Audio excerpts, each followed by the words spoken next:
Pasión de nuestro Señor Jesucristo según San Juan. En aquel tiempo salió Jesús con sus discípulos al otro lado del torrente Cedrón, donde había un huerto, y entraron allí él y sus discípulos. Judas, el que lo iba a entregar, conocía también el sitio, porque Jesús se reunía a menudo allí con sus discípulos. Judas entonces, tomando una cohorte y unos guardias de los sumos sacerdotes y de los fariseos, entró allá con faroles, antorchas y armas. Jesús, sabiendo todo lo que venía sobre él, se adelantó y les dijo: ¿A quién buscáis? Le contestaron: A Jesús el Nazareno. Él les dijo: Yo soy. Estaba también con ellos Judas, el que lo iba a entregar. Al decirle yo soy, retrocedieron y cayeron en tierra. Les preguntó otra vez: ¿A quién buscáis? Ellos dijeron: A Jesús el Nazareno. Jesús contestó: Os he dicho que soy yo. Si me buscáis a mí, dejad marchar a estos. Y así se cumplió lo que había dicho: no he perdido a ninguno de los que me distes. Entonces Simón, que llevaba una espada, la sacó e hirió al criado del sumo sacerdote, cortándole la oreja derecha. Este criado se llamaba Malco. Dijo entonces Jesús a Pedro: Mete la espada en la vaina. El cáliz que me ha dado mi padre no lo voy a beber. La corte, el tribuno y los guardias de los judíos prendieron a Jesús. Lo ataron y lo llevaron primero a Anás, porque era suegro de Caifás, sumo sacerdote aquel año. Caifás era el que había dado a los judíos este consejo: conviene que muera un solo hombre por el pueblo. Simón Pedro y otro discípulo seguían a Jesús. Este discípulo era conocido del sumo sacerdote y entró con Jesús en el palacio del sumo sacerdote, mientras Pedro se quedó fuera a la puerta. Salió el otro discípulo, el conocido del sumo sacerdote. Habló a la portera e hizo entrar a Pedro. La criada portera dijo entonces a Pedro: ¿No eres tú también de los discípulos de este hombre? Él dijo: No lo soy. Los criados y los guardias habían encendido un brasero porque hacía frío y se calentaban. También Pedro estaba con ellos de pie calentándose. El sumo sacerdote interrogó a Jesús acerca de sus discípulos y de su doctrina. Jesús le contestó: Yo he hablado abiertamente al mundo. Yo he enseñado continuamente en la sinagoga y en el templo donde se reúnen todos los judíos, y no he dicho nada a escondidas.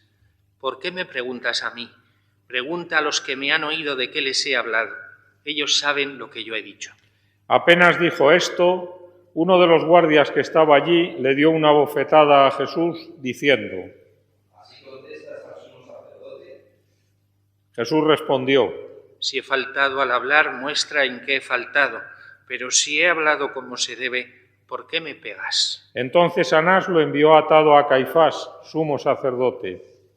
Simón Pedro estaba de pie calentándose y le dijeron: ¿No eres tú también de sus discípulos?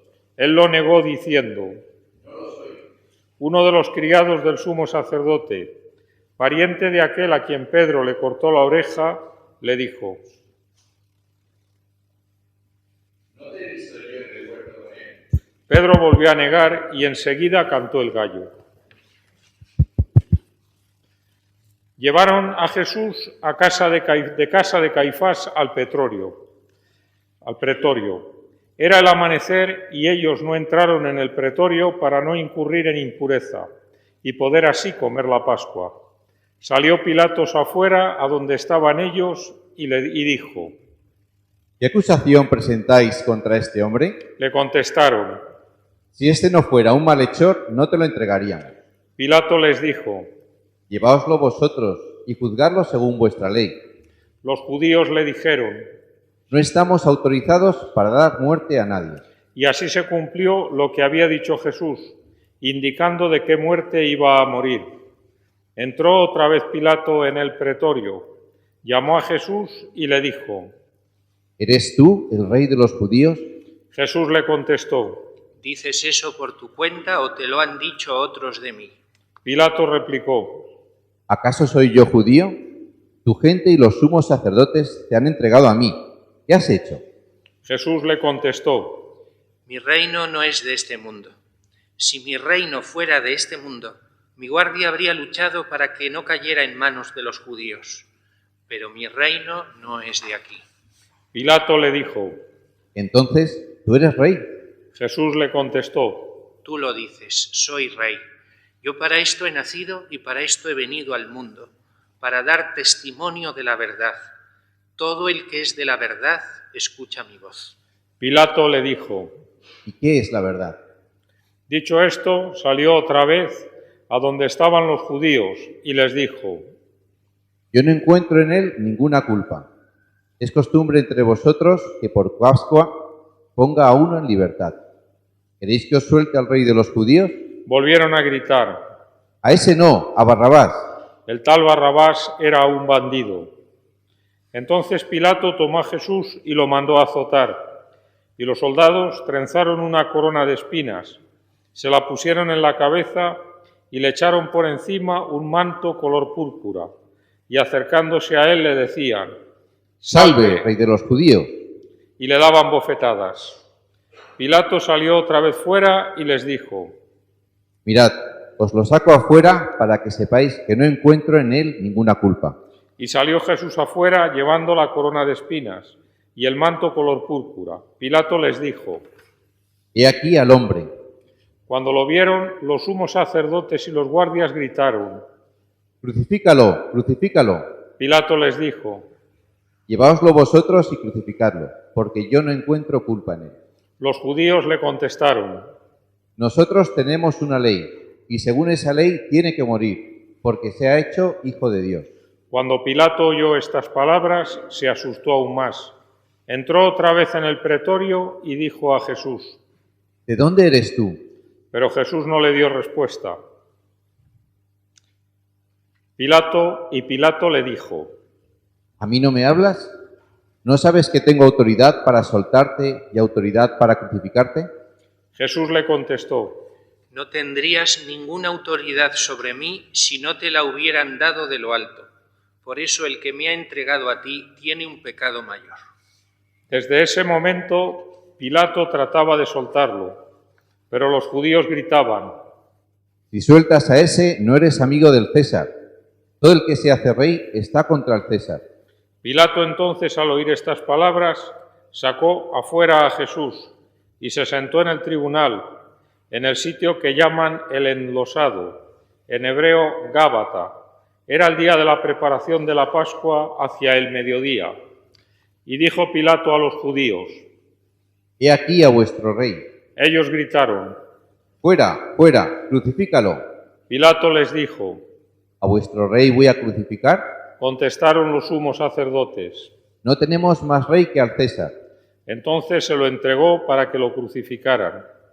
Tomaron a Jesús y cargando él mismo con la cruz, salió al sitio llamado de la calavera, que en hebreo se dice Gólgota, donde lo crucificaron, y con él a otros dos, uno a cada lado, y en medio Jesús. Y Pilato escribió un letrero y lo puso encima de la cruz. En él estaba escrito, Jesús el Nazareno, el Rey de los judíos. Leyeron el letrero muchos judíos, porque estaba cerca el lugar donde crucificaron a Jesús, y estaba escrito en hebreo, latín y griego. Entonces los sumos sacerdotes de los judíos dijeron a Pilato, No escribas el rey de los judíos, sino, este ha dicho, soy el rey de los judíos. Pilato les contestó, Lo escrito, escrito está. Los soldados, cuando crucificaron a Jesús, cogieron su ropa, haciendo cuatro partes, una para cada soldado, y apartaron la túnica. Era una túnica sin costura, tejida toda de una pieza de arriba abajo, y se dijeron, No la rasguemos, sino echémosla a suerte, a ver a quién le toca. Así se cumplió la escritura. Se repartieron mis ropas y echaron a suerte mi túnica. Esto hicieron los soldados. Junto a la cruz de Jesús estaba su madre. la hermana de su madre, María la de Cleofás, y María la Magdalena. Jesús, al ver a su madre y junto a ella al discípulo al que amaba, dijo a su madre: Mujer, ahí tienes a tu hijo, Luego dijo al discípulo, ahí tienes a tu madre. y desde aquella hora el discípulo la recibió como algo propio. Después de esto, sabiendo Jesús que ya todo estaba cumplido, para que se cumpliera la Escritura, dijo: Tengo sed. Había allí un jarro lleno de vinagre, y sujetando una esponja empapada en vinagre a una caña de hisopo, se la acercaron a la boca.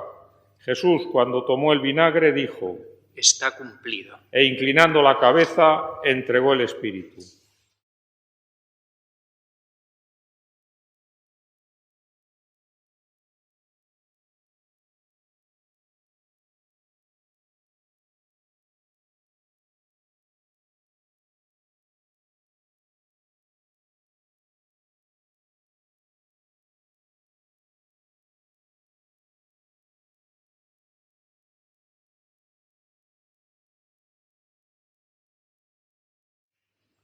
Los judíos entonces, como era el día de la preparación, para que no se quedaran los cuerpos en la cruz el sábado, porque aquel sábado era un día grande, pidieron a Pilato que les quebraran las piernas y los quitaran.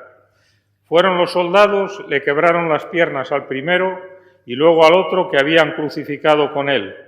Pero al llegar a Jesús, viendo que había muerto, no le quebraron las piernas, sino que uno de los soldados, con la lanza, le traspasó el costado, y al punto salió sangre y agua. El que lo vio da testimonio, y su testimonio es verdadero, y él sabe que dice verdad, para que también vosotros creáis. Esto ocurrió para que se cumpliera la Escritura: no le quebrarán un hueso. Y en otro lugar la Escritura dice: mirarán al que traspasaron. Después de esto, José de Arimatea, que era discípulo de Jesús, aunque oculto por miedo a los judíos, pidió a Pilato que le dejara llevarse el cuerpo de Jesús, y Pilato lo autorizó. Él fue entonces y se llevó el cuerpo. Llegó también Nicodemo, el que había ido a verlo de noche, y trajo unas 100 libras de una mixtura de mirra y aloe. Tomaron el cuerpo de Jesús y lo envolvieron en los lienzos con los aromas, según se acostumbra a enterrar entre los judíos. Había un huerto en el sitio donde lo crucificaron, y en el huerto un sepulcro nuevo donde nadie había sido enterrado todavía.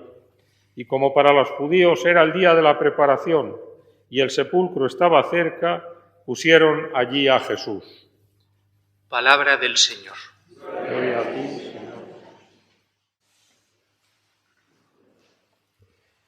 No sé si alguna vez se te ha ocurrido reflexionar por qué en el credo aparecen explícitamente mencionadas 3 personas divinas. Bueno, eso es normal: Padre, el Hijo, el Espíritu Santo, y 2 personas humanas, que son la Virgen María y Poncio Pilato. ¿Qué mérito ha hecho este hombre para estar ahí? No aparece Juan Bautista, no aparece ninguno de los apóstoles, no aparece María Magdalena, y sin embargo Poncio Pilato se menciona explícitamente. ¿Por qué? ¿Qué mérito ha hecho? Pues ninguno. No está ahí porque haya hecho ningún mérito, sino que él es la pieza identificable que ancla los acontecimientos que estamos enunciando con un momento preciso de la historia. Estamos diciendo, esto ocurrió históricamente y ocurrió aquí, en este tiempo. No estamos en la atemporalidad del mito, del cuento, ¿verdad? No estamos diciendo, érase una vez en algún lugar. No. En este tiempo, bajo el poder de Poncio Pilato, padeció. Ocurrió esto verdaderamente. Por otra parte, él sí, claro, fue protagonista humano de todos estos acontecimientos, Fijaos que no porque él fuese un monstruo de maldad, que es que quiere destruir a Jesús, no, si lo que quiere es soltarle. Sin embargo, juega un papel importante en su condena por su falta de firmeza en el bien. Por su falta de firmeza en el bien. ¿Cómo soy yo en el bien? ¿Soy firme, constante? ¿Cómo contrasta esa actitud con la firmeza de Jesús en su entrega, en su amor, hasta el final, hasta el extremo, decía San Juan? Escuchábamos ayer, ¿verdad? Y al final Pilato es, pues, quien más le hace sufrir, sin quererlo, Los otros le querían llevar a la cruz que va, pero antes Pilato hace que pase por la humillación y la fatiga de ser llevado a la casa de Herodes, la humillación de ser postergado a un bandido, Barrabás, y por último el suplicio terrible de la flagelación, para al final ir a la cruz. Si yo quiero pero no quiero el bien, pero sí pero no del todo, pues quizás resulte que el mal suma muy bien, el bien no tanto. Pero para que el mal tome fuerza no hace falta que todos sean muy malos, muy malos. Hay unos pocos que son malos, que por odio quieren matar, otros que no saben lo que son, pero oyen que los demás gritan, pues ellos también gritan, crucifícalo. Hay otros que se callan y hay otros que les falta firmeza. Y así el mal toma fuerza. Sin embargo, las palabras de Pilato, pues algunas son hasta muy bonitas. Podríamos hacer una meditación con ellas. La vamos a hacer. Os propongo 3 frases de Pilato para meditar. Primera, aquí tenéis a vuestro rey. Aquí tenéis a vuestro rey. Lógicamente, él se lo dice a los judíos, ¿verdad? El rey de los judíos. Pero evidentemente a nosotros también nos cuadra perfectamente. Aquí tenéis a vuestro rey. La palabra rey nos suena a dominio, a poder, y ese rey tiene una corona de espinas. Y su manto púrpura es su sangre, un letrerillo de burla, como trono una cruz, en la más absoluta impotencia humana, debilidad, humillación. Y ahí tienes a tu rey. ¿Te avergüenzas? Aquellos gritaron, fuera, crucifícalo.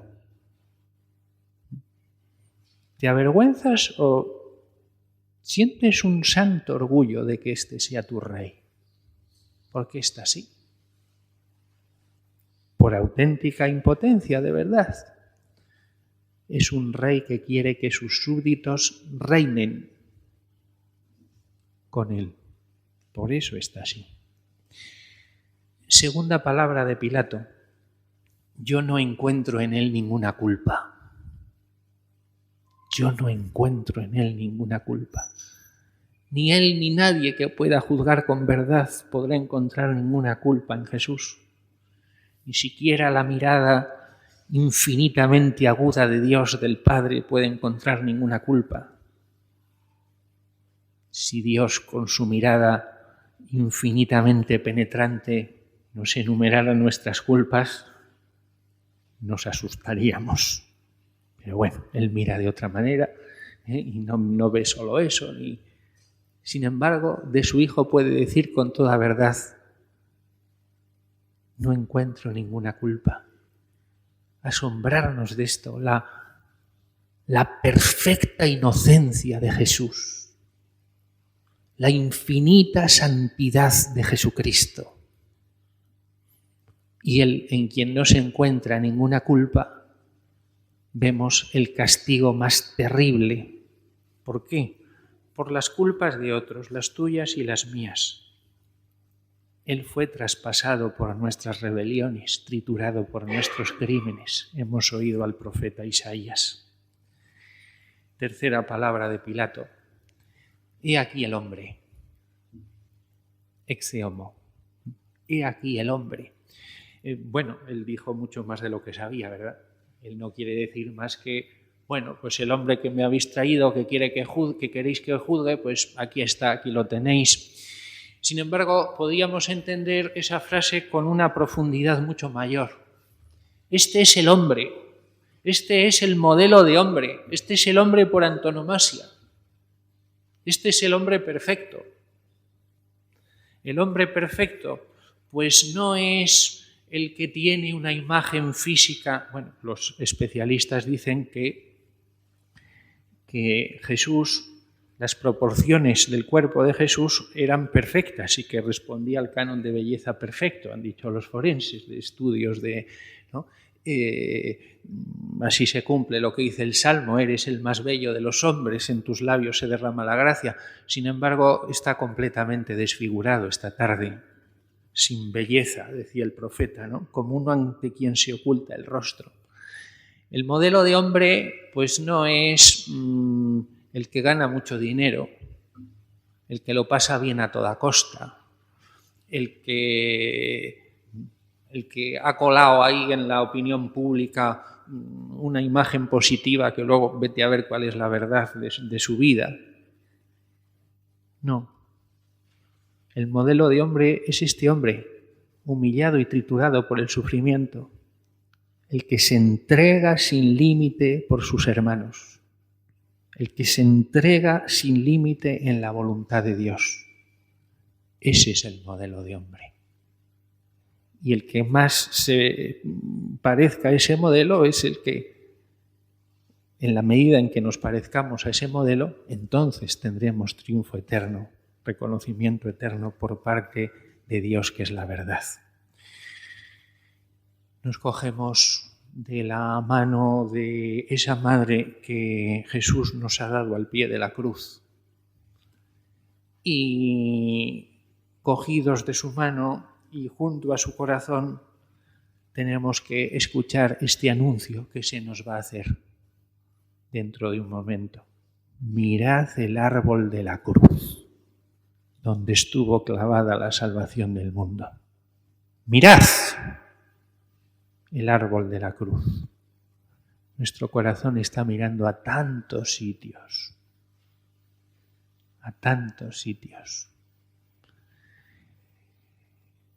Solo mirando allí comprendemos qué es verdad, qué es amor, qué es luz, cuál es el auténtico sentido de la vida. Miramos al hombre, miramos al que no tiene culpa, miramos a nuestro Rey.